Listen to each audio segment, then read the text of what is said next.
আওয়ামী লীগ তো দেশ থেকে উড়ে যায় না রে বাবা, আওয়ামী লীগ এই দেশে আছে এবং তাদের হাতে যে পরিমাণ টাকা আছে, যে পরিমাণ তাদের কাছে, আর টাকা হলো শক্তি, এটা মানতে হবে আমাদের। আর বিএনপি আর জামাতের যে কার্যকলাপ, মানুষ বিরক্ত হয়ে গেছে এক বছরের মধ্যে। তাদের আচরণ হয়েছে রাস্তার নেড়ি কুত্তার মতন একেবারে।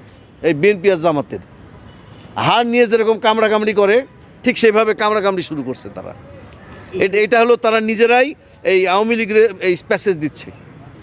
আওয়ামী লীগ এরকম করলে তো আসবেই। আওয়ামী লীগের লোক কি উড়ে আকাশে চলে গেছে নাকি? আওয়ামী লীগের লোক তো এই দেশেই আছে, সবার ঘরে ঘরে আওয়ামী লীগ আছে। আওয়ামী লীগ আপনার এমনিতেই তো 30% লোক আওয়ামী লীগ করে। তারপরে এই 16 বছরে তারা যে সুবিধাভোগী, বিশাল সুবিধাভোগী শ্রেণী তৈরি হয়েছে। সমস্ত ব্যবসায়ী তাদের, পুলিশের মধ্যে সমস্ত লোক তাদের, রিক্রুট করছে তাদের লোকজন। এবং এই 16 বছরের প্রশাসনে কোনো বাইরের লোকজন রিক্রুট হয় না, সব আমি পরিবারের লোকজন। আপনি কি এগুলা কি ভুলে যাবেন নাকি?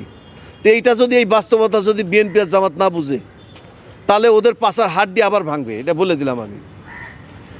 কার শুনবেন কিছু? ওদের হাড্ডি ভাঙা উচিত আসলে, ওদের যে কার্যকলাপ ওদের আবার ভাঙা উচিত।